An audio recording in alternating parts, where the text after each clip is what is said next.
Hello? Yep, we're live. Okay, we're live. Wow, well, that's amazing. What a amazing feeling. And so we have 0 viewers or listeners or whatever you want to call it. Currently 0 viewers, and we could have less. I could kill myself. That would be the joke was gonna be the only way is up. Oh, the only way. I forgot and then you say, go on, you do your bit. Right. I could kill myself unprompted. And therefore we've gone minus 1. It was so much funnier. We did it in rehearsal. Yeah. Okay, then I could kill myself -2. So the only way is up. So let's just cut to the chase. There'll be some blurbs somewhere, no doubt, that we'll put alongside this to say a little bit about the background to this effort. Today we want to spend a few moments talking about science with a big S and its ability to deal with, I don't know, the big questions. I mean, we can't. Yeah. I mean, well, see, the thing is I don't really count myself as a scientist anymore, and this is one of my kind of how I've moved away from science as a system of understanding the world. And it's not that I don't see any value in science. I mean, science. You know, if you're a chemist and you're interested in chemistry, if you're a physicist, you're interested in physics. Of course, science is, you know, the way you're going to look at it, the way you're going to get the answers you want. But I mean, as far as I'm concerned, I think science can sometimes, it can be a system by which you are ignoring some of the interesting questions in the world. Okay, I think I agree with that. So what are the more interesting questions? Well, I mean, we'll come back to this numerous times. But, you know, one of my conclusions is that the universe existence is absurd. Now, if you take the universe is absurd, you're basically, you know, if the existence is a nonsense story, it has a semblance of meaning, structure to it, but ultimately it's nonsense from beginning to end. So for me, science is concentrating on some of the structure, apparent meaning in that nonsense story. But I think from a whole, from a perspective of looking at it overall, there is none. So, I mean, I'm not saying there's no value in science, but I'm saying that, you know, from my perspective, you know, if you take the opinion that the universe is absurd, the universe is nonsense, then I don't think a system like science can help you with, say, the existential questions. The existential questions are how do we cope with that absurdity, you know? And that's not a scientific question. Okay, so you're saying that science as a system or set of systems is just not built capable of dealing with that set of questions, or whatever it comes up with, say in terms of physics approach, chemistry approach, it's going to still end up at the same point saying, yeah, you've got something that exists, but it's not telling you anything about what you're calling this nonsense story. I think that science is a way of asking and answering questions, but I don't think it's appropriate to, I mean, I don't think you could have a science of the, you know, which, you know, pop song is the best song. I mean, I think there are some questions or that are, that science isn't appropriate for. And I think that in terms of existential questions, which is, you know, I've always come down to the fact that I'm an existentialist. Existential questions are things like, you know, what do we do in the meaningless universe? You know, how do we cope with that? And I don't think that's a scientific question. Okay. Personally. Doesn't mean it can't be answered. It doesn't mean that we can't come up with answers that are based in reality. It just means that I don't think that science per se is the means by which we answer that question. Okay. I'm just find myself in a room where I happen to have, just by chance, a whiteboard. Right. And I was finding a pen, so forgive me if I slow down sometimes just to reflect on what you're saying. And probably the most interesting thing I think you asked there is, which song is the best pop song? Which song is the best pop song? Well, funnily enough, when I had my existential break, I actually gave up on music for a long time. And there was only one set of music that I wanted to listen to, and that was Desmond Dekker. And he kept me going for a long time because he was very. I felt that music was somewhat putting inappropriate emotions into yourself.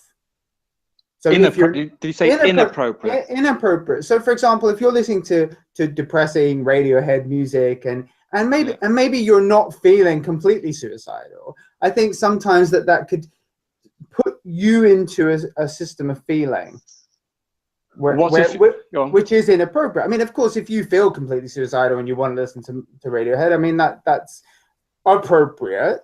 I was trying to take control of myself at the time. So I needed something that was very, that would keep me buoyant. I was going to say, so Desmond Dekker. Desmond Dekker kept me buoyant.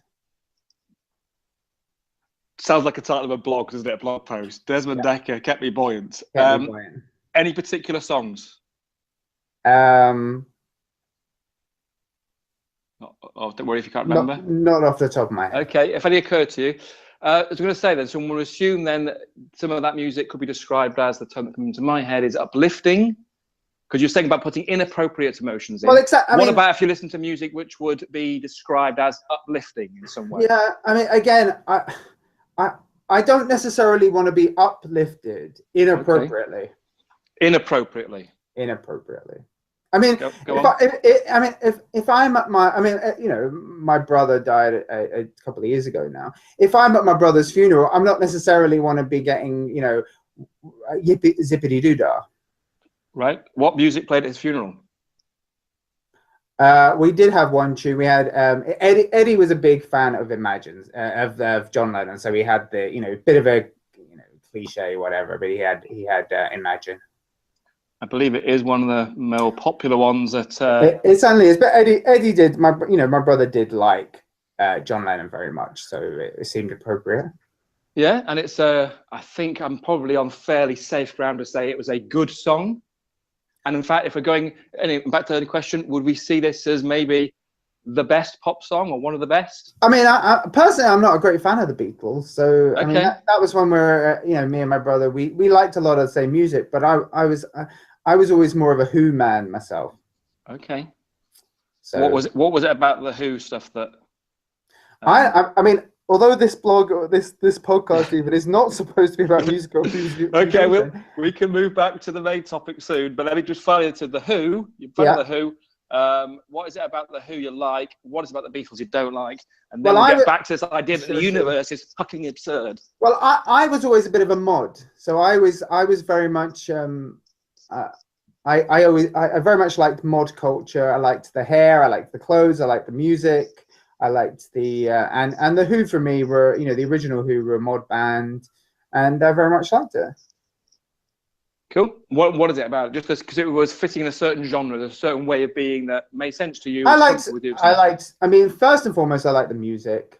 That was the thing. I liked the tunes, the rhythms, the guitars, the songs. Okay, so something generally about it made sense. Okay, then let's get back to where we started. Sure. The universe is absurd. Science then is simply not capable of dealing with those kinds of questions. It can deal with something about the physical nature of, I don't know, what chemistry does and physics do. They try to look at how the bits fit together and things seem to affect each other, that kind of stuff. The kind of things that science do. Yeah. And we'd even get into this idea that, again, because at the time of recording this, we haven't created a blurb, assuming we're going to do that. And we may say a little bit about our respective backgrounds. And one key word will come up there. It will be psychology. Sure. In that we both did a degree in psychology, and then they both did PhDs. So we've kind of done our training in that area. Yeah. And even psychology is, for many, I'm sure there may be some, if we ever get any listeners to this, we may find that some people say, oh, they're a physicist, they're a chemist. They go, that's proper science. And I remember that one of my first essay questions as an undergraduate was, is psychology a science? Mm. So question for you, is psychology a science? Well, certainly, I mean, some psychology uses scientific methods to answer questions in a scientific manner. Not all psychology is science, and there is a lot of, bunkum in the area. But there is there is scientific psychology. Yes. Okay, so some aspects of psychology could represent some aspect of science. Would you feel in psychology or any aspect of it, whether it's the scientific side of it or other areas of it, has any, let's use the word, value in trying to address this, what you say is the fundamental, well, what which is the fundamental question? Because I've got written down, universe is absurd, and then that links to a question, existential questions, such as, perhaps the main one, what do we do in a meaningless universe? Which is a big fuck of a question. Sorry, excuse my language, but I caveat now, there may be a point in this podcast, maybe this one, future ones, where we may speak from the heart and we find that language filters through. But that is a big of a question, isn't it? What do we do in this meaningless universe? And it's one I agree that I think as humans, no matter what your take on life is, no matter what your worldview is, no matter what your religion is or atheist, whatever, you're faced with fundamentally the same question. You find yourself waking up each morning. That happens every day until one day that won't happen. Either you've died in your sleep or something happens during the day, you never got to the evening that day. So you're faced with that. I think, and I'm happy to be challenged on this, that's as much as we know, and that's based on personal experience. And someone might say, no, it's different from my experience. Anything beyond that is either your own take on it, such as if you think, death's not the end. I know that's one question that, at least in the past, has interested you. But even if you go down the route of saying, there's scientific evidence, so-called scientific evidence suggests there is something after death, or, as most religions would argue, that there is something beyond death, or you go down the route of saying, no, oblivion, death is the end, doesn't really matter at this stage, unless that notion impacts upon what you do with your daily life. Because that's the question I think you'll face, which is what you're asking. What do we do? How do we decide what's worth doing? I mean, one of the things that I'm interested in, certainly, is, and I think maybe in positive psychology, you might deal with this a little bit, I don't know, like authenticity. And I mean, the question I often come down to is it important that reality and the truth inform on what we are? So ask that question again. Because so is it important that truth and reality, is truth and reality important to us? And I think that, because ultimately, and I mean, the Bible, Ecclesiastes says something along the same lines. The wise man and the stupid man both die. So and what they're saying there is that it doesn't really, the fact is that we kind of pat ourselves on the back, and I'm talking about me. I pat myself on the back. Well done. I've looked up the universe's skirt. I see she's wearing no knickers. Well done. I've got the information that I want. But ultimately, is that your own analogy? That's my own analogy, right? But the fact of the matter is that just because I've seen a pussy, I'm still going to drop down dead. And let's be okay. We're going to narrow down our audience here if we're not careful. But sorry. Okay, but we get the idea. We get what I'm now going to call a Savvaism, which is your analogy there. But you're saying you've seen it how it is. You've seen what it is, and you say, well, let me say, how have you seen how it is? Let me just ask that question. Okay, well, it would be the height of the universe does not hide from us. So in fact, one of the things that if we talk about this more and more, a lot of these truths are self-evident, because it's the height of egotism to believe that the universe hides from us. It doesn't hide from us. The universe doesn't give a shit about us. It doesn't know we exist, and therefore, it's the king is in the altogether, because the universe walks down the street naked. What we have to do is discover that truth, and mostly by changing our position in our heads. As I say, we find these truths self-evident. Okay. And on that bombshell, on that note, what's our time check?